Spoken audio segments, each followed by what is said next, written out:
Welcome to a new episode of NY Jets Fans with your host, Davin and Kyle. Make sure to follow us on Twitter at Jets Fans Podcast and also subscribe to our YouTube channel, NY Jets Fans, as we come to y'all with a new episode. We is now in week 6.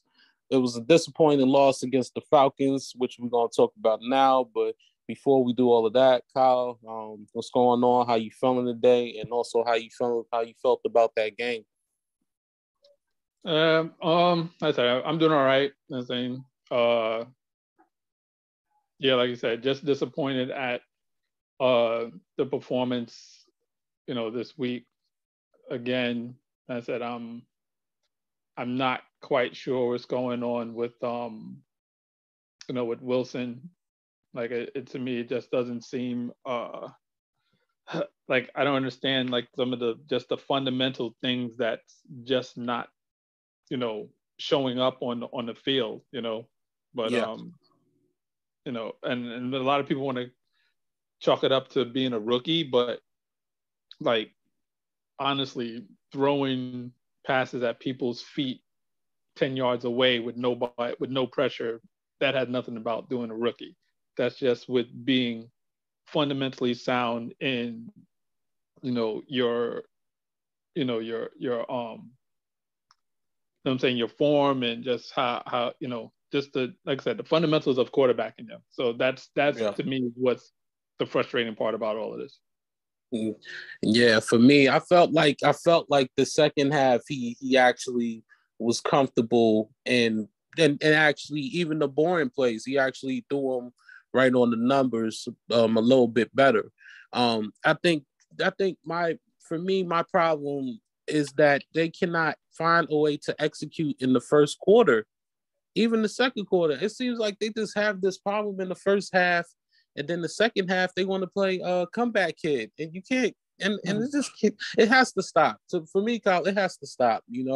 Like if Zach and this team could play in the first half, I feel like they'll be in a better position in the second half.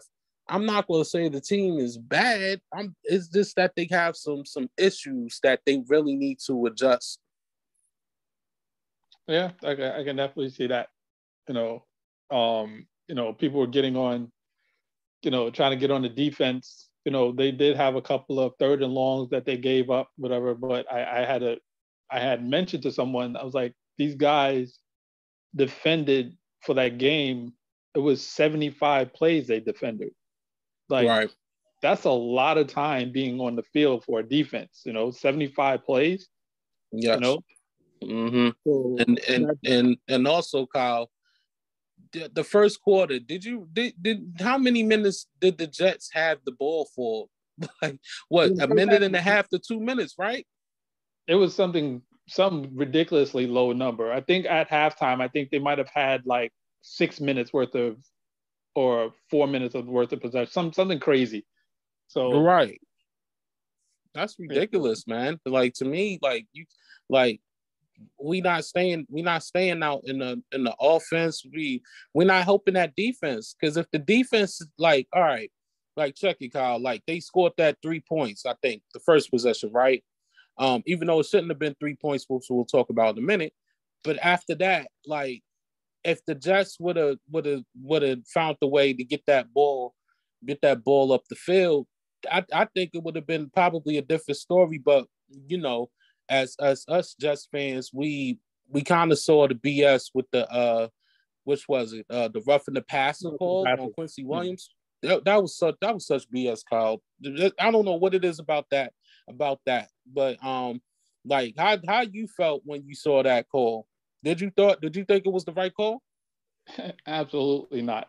Like, I don't understand what exactly was the defender supposed to do. He literally was maybe inches away from his chest, and the ball was just leaving the fingertips of Ryan. So if the ball is behind the defender, mm-hmm. because the pass is coming out, how does he know to pull up or to not, because it's not like he picked him up or drove him to the ground. He hit him, good hit right to the chest, and just carry through. Like that's how you tackle. Yeah. Yeah, and it wasn't just us that was frustrated. It was a lot of Jets fans that was pissed off. And also, what is with this defensive holding on the runs? Do any other team get those type of calls? That one, I understand. Like that was something that I know that they started doing a couple of years back. So I understand. Really? Yeah, what it is like it's to prevent. Let's say, for example, if a player off the block gets double teamed as a defensive player, you get double teamed, and you Yes. know it's a chip block that they're doing to get off to the other screen. Correct. What they're saying you can't do as a defender is grab that chipping guy and pull him to the ground because, in an effort to not have him get off the block to get to the next level. I got you. Like I said, I kind of wanted to make it more sense because I really wasn't understanding. Like I'm over here throwing my hat down. My kids are looking at me crazy, like, Dad, what is wrong with you? They're young and they don't understand, and I hope they don't ever understand that. But to me, I'm just throwing my hat down. I'm frustrated with the team. Like we down 20-3.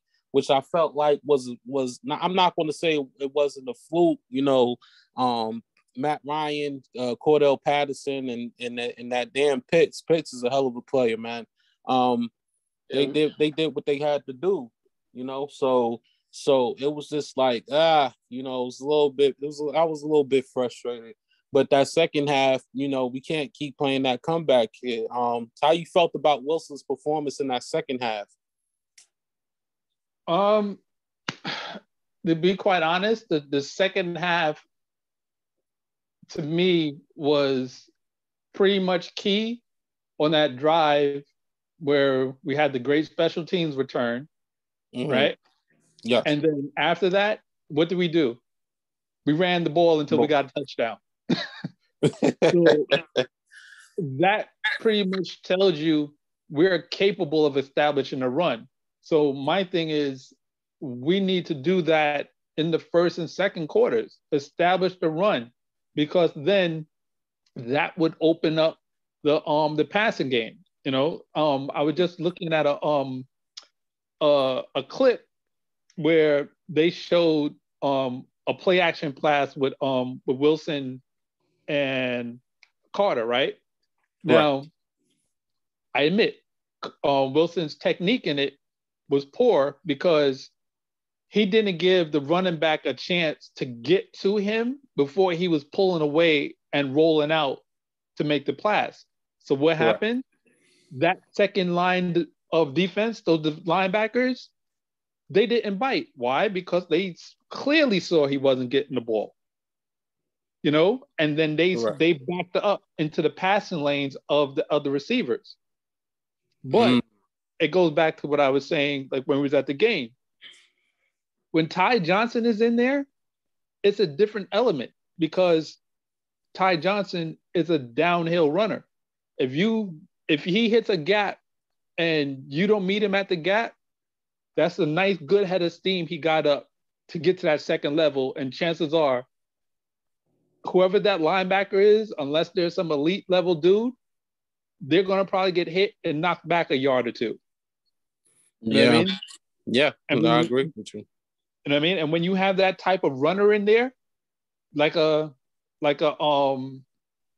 Henry, people are going to commit to the line of scrimmage. So what's going to happen? Your play action is going to open up because they don't want that guy, they don't want that guy to, get that type of head of steam so that he's getting to the second and third level and you have to stop all that forward momentum. There's guys out there that like to hit on defense, but knowing that there's a guy running the ball that also likes to hit is, normally something that gives that defender something to think about. Right. And, I just want this team to do good. And I feel like they have the potential. I know it's not easy in this growing pains, but I think they have the real potential. They have to find ways of not just that, but also getting them stops on them big third down plays. Because there's a couple in these past few weeks, Kyle. I've been what the hell? I mean, they did better on the what was it, the screens. I felt Yeah. like they did better on defense on the screens, but there's that quick slant route, like big. It's certain plays that they could. I feel like they could do better on, but I have to realize this is a young team. Yeah, I would say from a defensive standpoint, the one thing that I really was mostly upset about was, to me, it seemed like whoever did the scouting, for the Jets for this game, dropped the ball big time, because I don't understand in what mindset you thought that Michael Carter II was going to be able to handle Pitts one-on-one in any type of scenario. Yeah, Like they I kept thought I putting thought I thought they was going to put Hall on him. Either, if you're going to put Carter on him, make it where he has coverage under the top, over the top, so it's like a blanket type thing. Him Yes. getting man up against Pitts was the worst idea they could have ever put, put into play. Like, they didn't know who Pitts was. Like, they didn't watch enough college film. They don't forgot that the guy was special, and it showed. Look at that deep pass, the deep pass to Pitts, which was one of those big plays for the Falcons in that fourth quarter, because we actually did decent in the second half. It's that play. Pitts was that's who I said the key players was going to be, Pitts and Patterson, and they just couldn't find a way to stop those guys. Yeah, that's it. That one, outside of Wilson, doing the craziness in the beginning, that was what mostly was driving me crazy. Like, and they kept seeing him line up in front of Pitts, and I'm like, okay, what are they doing? Like, Carter, I don't care how good you thought he will never be able to one-on-one Pitts. I don't care how many years he's in the league. That's just not happening. Right. So since the Jets is on the bye week, what do you think the Jets need to do to just to be prepared, for the next week after, what they should work on? Number one thing, Wilson needs to work on his mechanics so that he can make the simple passes. That should be 1A and 1B on their list coming into the bye week, because there's so many times where he actually ends up ruining plays because he's not delivering the ball where he should be. He's the one killing drives, Mm-hmm. So that, to me, would be number one. Number two is get these guys ready to, in the mindset of, establishing their dominance on the line of scrimmage and running the ball.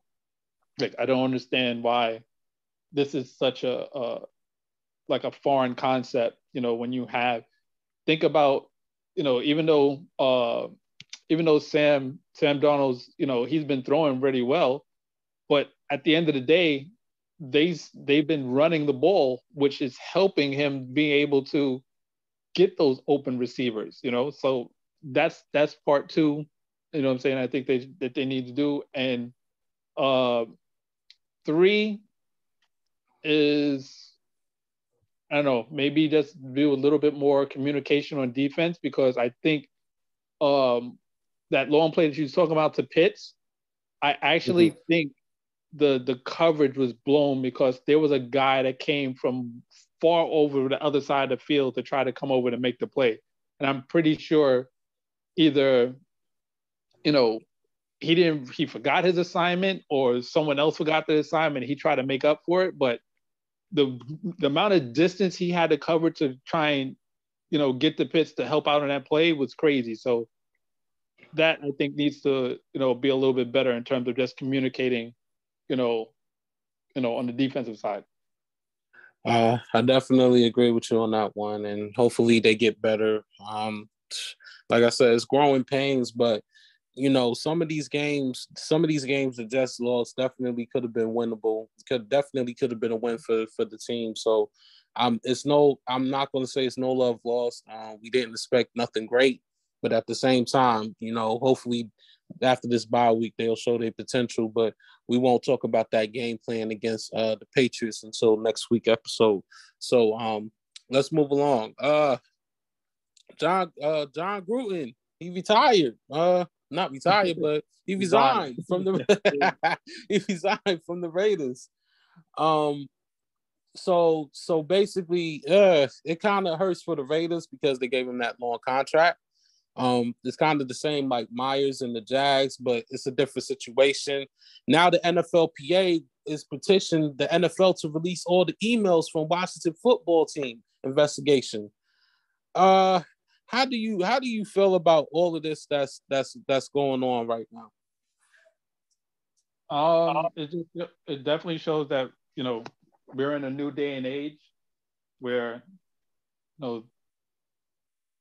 certain things are just really not going to be tolerated. So as far as the Gruden situation, like I understand where the resignation comes in. I'm gonna say because of the times that we're in. Do I feel it's just? I'm always on the fence of people making mistakes and losing their jobs for the mistakes when the mistakes aren't really directed to their job. You know what I mean? Like he said some bad things in the email, which from an employment standpoint, yes, that's where I guess the bad thing on the job happens. But I said for me, like I don't really like the cancel culture just element to this, because at the end of the day, he's a coach. He was a very good coach, Super Bowl winning coach. So actually no, I'm bugging. He didn't win the Super Bowl. He went there with the Raiders, but they didn't win. I forgot about that. He won the Super Bowl with the Bucks. Okay, yeah. Yeah, and the Bucks took him off the ring, the Hall of Ring, whatever. Damn, I don't forgot. They basically they took Gruden off they list. Right. Like literally, like after all of that, they was like, yeah, the Ring of Honor. They took him off. The Bucks took Gruden off the Ring of Honor. There you go. Right. Yeah, and I said to me, that's not something I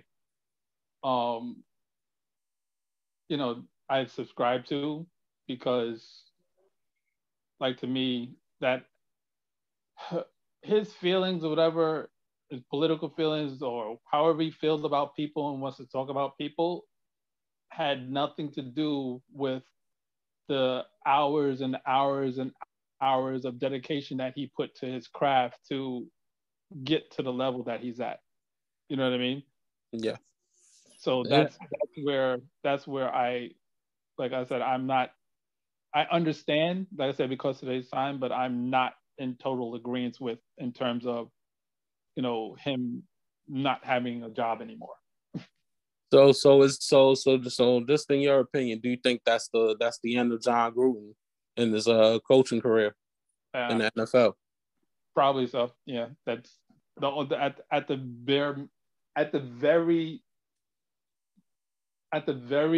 the maximum I can see him possibly doing is being some sort of silent consultant to a team that just is looking for advice and feels that he can help them.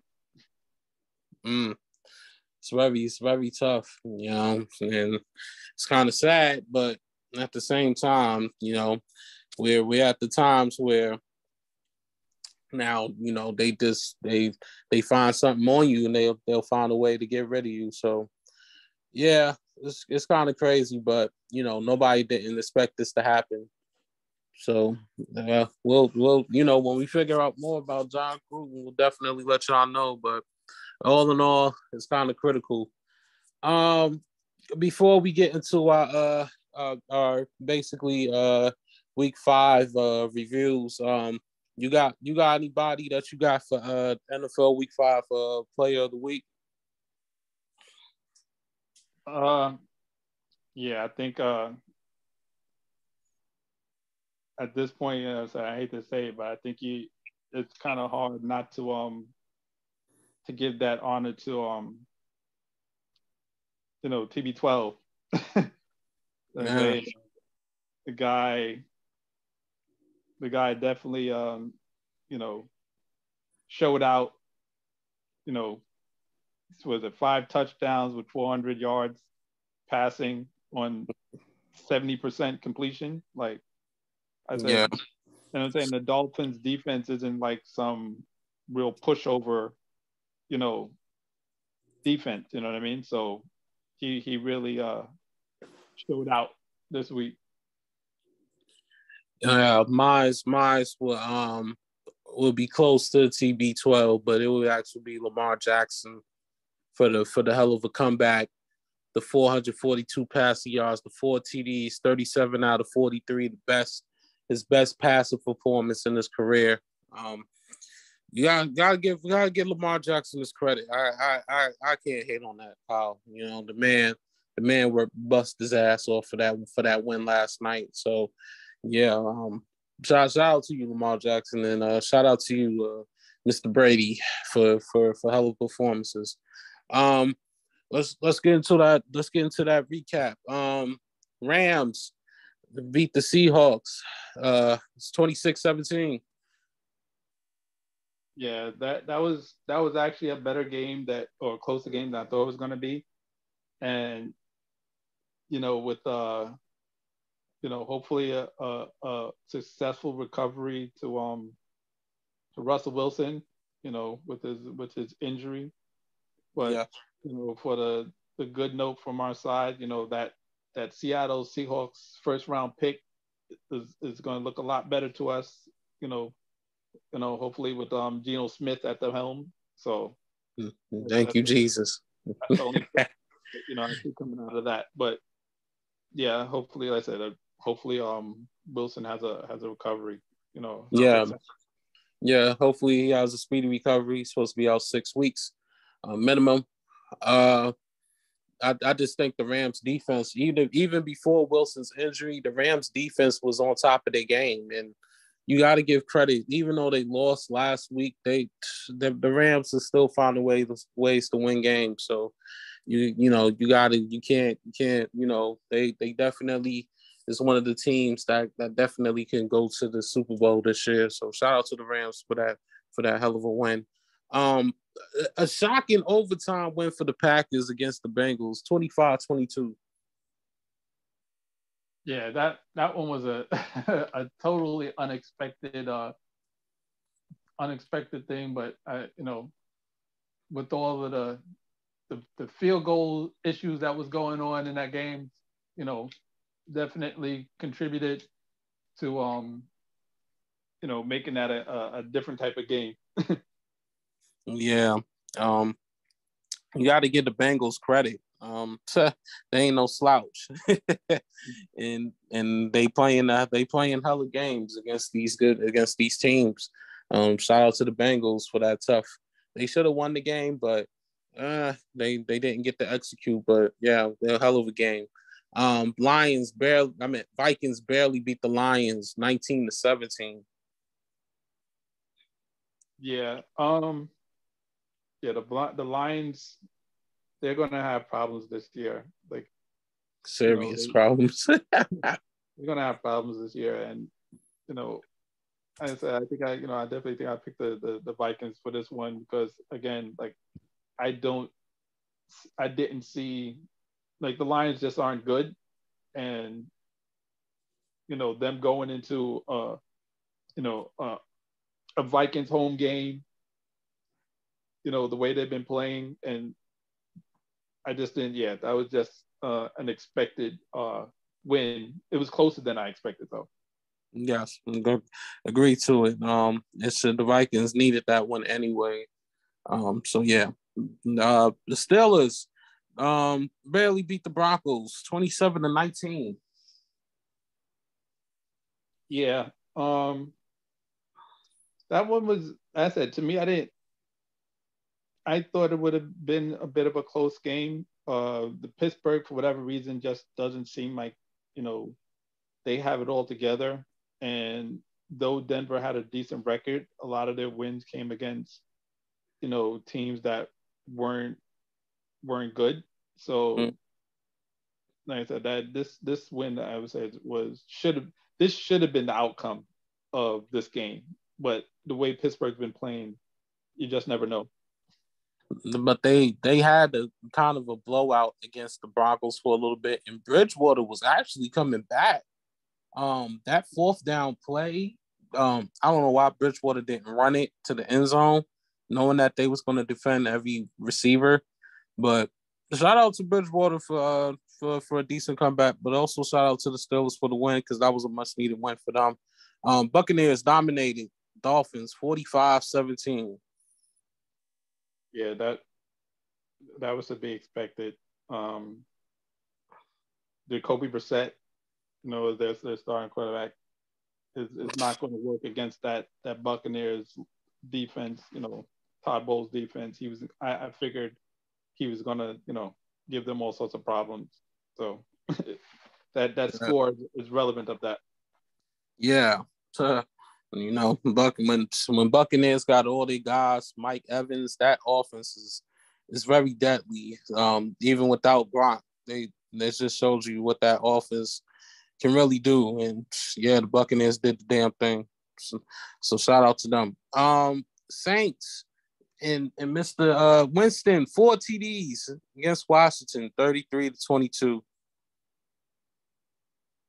Yeah, this one was I think it was a confusing game for me. I wasn't sure which way to go because the Saints just lost to the Giants last week, and honestly, there's no way in the world I'm going to say that I see that the Giants are a better team than Washington. But I guess as they say, it's any given Sunday, and the Saints was able to pull this one out.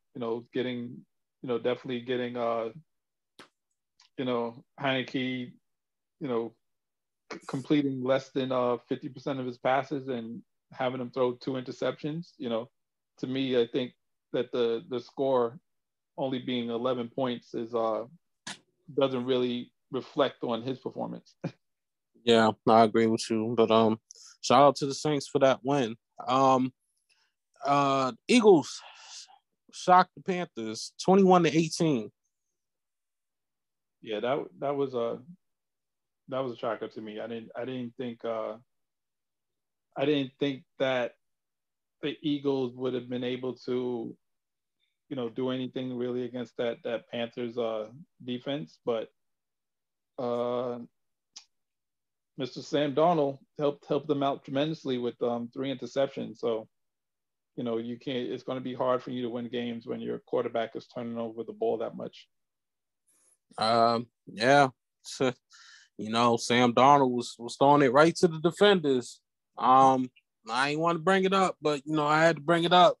Watching that game, but yeah, shout out to the Eagles for that win. A good win for y'all. Titans, Henry dominated the Jags 37-19. Yeah, he was absolutely nothing with him. 100 plus yard, 3 touchdown game. Like, yeah.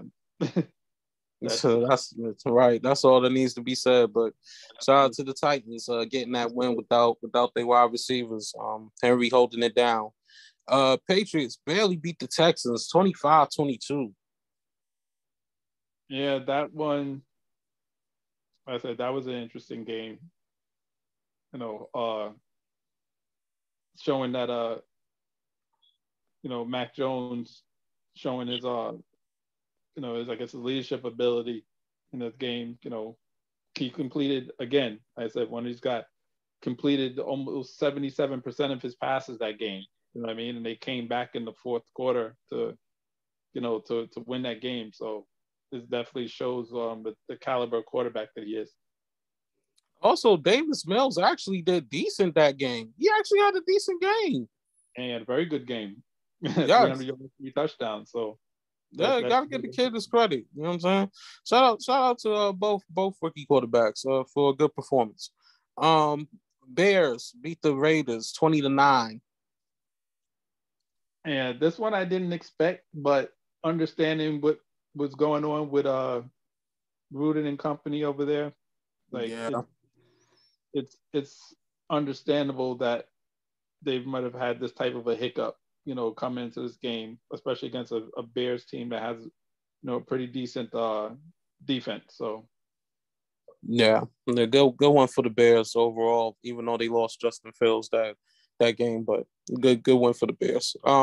Chargers, high scoring game, beat the Browns 47-42.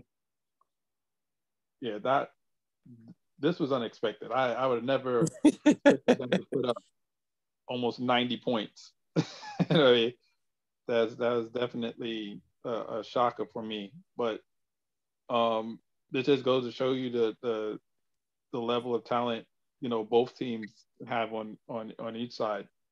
Hibbert did his thing. Almost 400 yards, 4 touchdowns.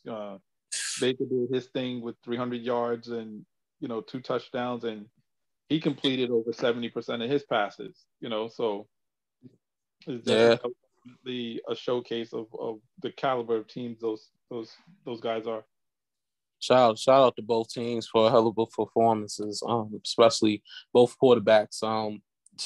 Maybe Baker is getting his crap together. I was big on him before Darnold, but he's disappointed me. But maybe he is doing this thing. And Herbert, man, I'm starting to be a fan of Herbert a little bit, man. I'm not gonna lie. He's definitely showing that he can be that elite quarterback. But yeah, that Chargers team is nothing to play around with right now. So shout out to both teams. Cowboys dominated the injury riddled Giants 44-20. Yeah, I didn't think the Giants would have had too much of a chance in this game anyway, but yeah, definitely losing Saquon and Jones going down this is pretty much the beginning of the end, for them. I don't see them. Yeah. Not that they were doing all that great to begin with, but yeah, they definitely have, an uphill battle, going for them if the injuries that they have continue. Because so those 2 guys weren't the only one. I think Sterling Shepard is injured too. There's a couple other guys. So yeah, that's very bad for them. I feel bad for them, man. It's just one of those seasons for the Giants, man. Yeah, it's very critical for them. Cardinals still the only undefeated team left. They barely beat the 49ers in the defensive game, 17-10. Yeah, I expected a close game, being division rivals and all that. But I did have the advantage going to Arizona, especially since San Francisco had starting Trey Lance, being a rookie and all. So this was to be expected. Yeah, shout out to the Cards for being undefeated. They letting that NFC West knows this is not a game. This is very serious. So shout out to the Cards. Josh Allen dominated the Chiefs 38-20. Yeah, I kind of figured Buffalo was going to take this game because Kansas City's defense is nowhere near what it used to be. So I thought that based on how Buffalo's been playing, that they would have had a hard time winning this game. It was either going to be some sort of a shootout or they wouldn't have had a chance at all to Kansas City wouldn't have really had a chance at all to compete. And if I'm not mistaken, Edwards-Helaire. So that's also a problem for them. But what would you expect the Chiefs to play like how they playing right now? Because it's like, it's not a good look for them right now. Yeah, I wouldn't have expected it, but I guess against who they were playing against, I can understand them having the difficulty. Right. It's crazy. And last but not least, Ravens in the most surprising comeback way defeated the Colts in OT 31-25. Yeah, that's what I'm saying. That was a hell of a game. From Mr. Jackson, someone who you remember saying this is the same guy who someone was saying that he should be traded, and they should the Ravens should look to get one of these young quarterbacks coming out of the draft this year. Mm-hmm. This is the stupidity that's out there. I mean, the guy completed almost 90% of his passes. That's unheard of. That's a hell of a good job for him. That's why I gave him credit. That's the Lamar Jackson that I want to see. Like I always question his not his accuracy, but throwing the ball more and getting his wide receivers involved instead of just running that ball. And shut me right on up this game. And I can't do nothing but salute him. So this was a hell of a game for Jackson. So yes, shout out to you, Jackson. You definitely deserve that win. So last week, you got another 11 wins under your belt, Kyle. I got 12. So now you have 50 wins. I got 49. So we only down to one. So it's getting there already. So it's a little bit crunch time right there. Yeah. So the first game Thursday, Bucks against the Eagles. Yeah, definitely going with the Bucks there. I said the Eagles been surprising people, a couple of teams, but I don't think they have what it takes to beat this Bucks team. Yeah, the Bucks is on another level. I'm going with the Bucks as well. Now this game right here is going to be Dolphins against the Jags. People might look at me crazy, but yeah, I think the Jags get their first win of the season. Here, like I said, Jacoby Brissett, I'm saying he's definitely a question mark in terms of being that starting caliber guy, and I just think that I think they're gonna it's gonna be interesting for them to try and stop the Jags this game. I think they're gonna surprise the Dolphins with this one and come out with the win. Actually, you stole my pick, Kyle, because I was gonna pick the Jags too. Actually, the Dolphins is so discombobulated right now. I don't know what's wrong with the Dolphins. From last season, you would have thought that maybe they was in that rebuild right way kind of situation, and now they just not looking too good. So yeah, I'm going with the Jags as well. Packers against the Bears. I'm going with the Packers. As I said, even though the Bears are at home, that's a division rival, and I think the Bears, with the present situation they have, with some of the injuries they have, I don't think they're going to be able to pull this one out against the Packers. Right. I'm gonna go with the Pack. I'm gonna go with the Packers as well. So the next game is Bengals against the Lions. Yeah, the Lions are trash. Yeah. They stole the L on the Lions. Yeah, this is a wrap for them. Oh yeah, it's a wrap for them. We both go with the Bengals. Interesting choice right here. Texans against the Colts. I'm going with the Colts. I said they're at home, and though the Texans have surprisingly been playing better than what I was expecting them to play, I think the Colts are better, are better all around, than the Texans are. I think they're going to pull it out. Yeah, I'm going with the Colts as well.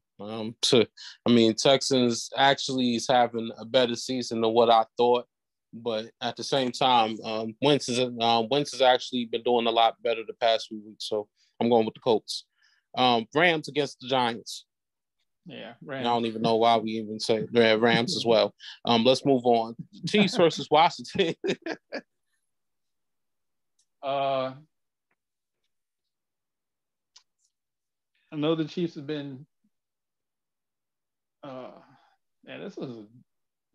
It's a tough. This was actually tough. They actually got the Chiefs on the 7-point spread. Yeah. I think. Yeah, I'm gonna go with the Chiefs. I don't see. I don't see them losing back-to-back weeks. That's tough. I'm gonna go with the Chiefs as well, but that's not gonna be an easy game. It's not a give me. Yeah, that's actually a hard pick. Vikings against the Panthers. Yeah, this is an interesting one too. I said the Vikings they've been playing pretty decent, and yeah, this is a difficult one for me. So, but I think I'm going to go with the Panthers on this one, just to say that they're at home. I don't know if the Vikings are good enough to be beating decent teams on the road.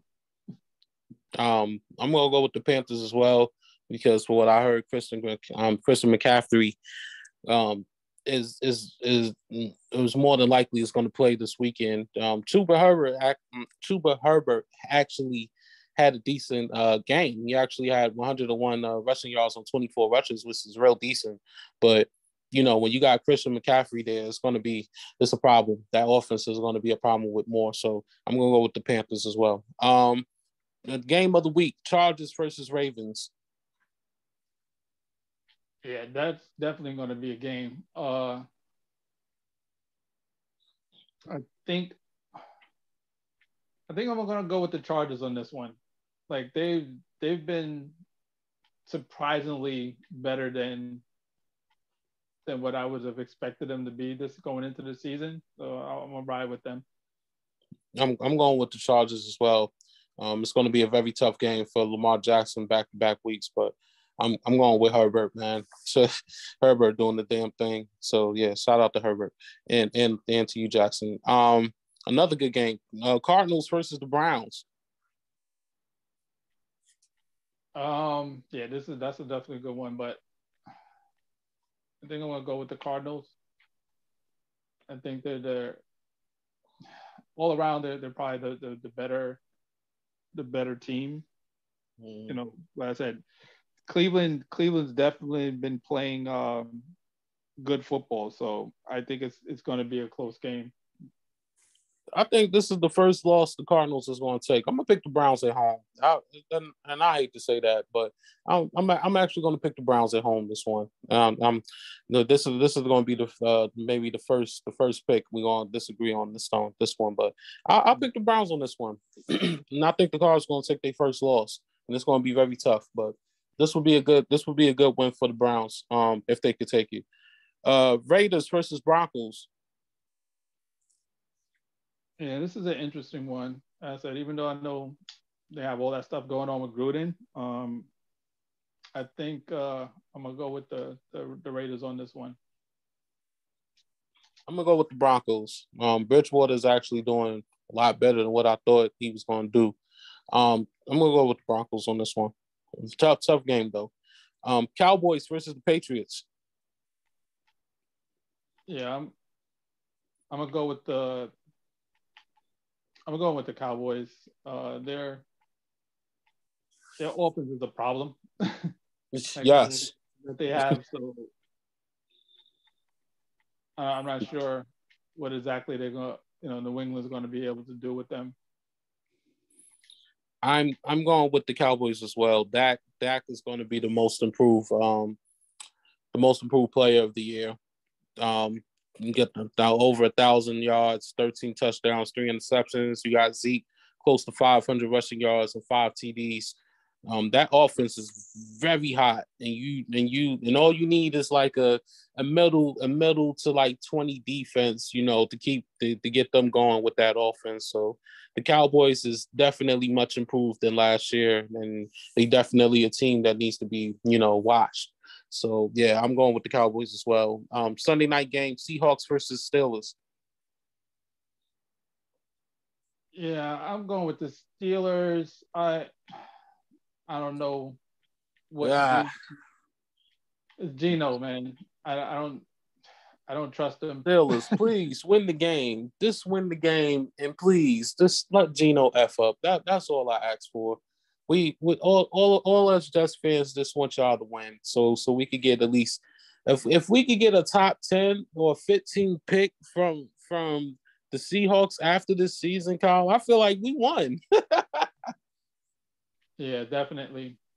That would be a big plus, especially seeing the way Adams got manhandled and this week. Remember, we talked about this contract, Kyle. It's showing.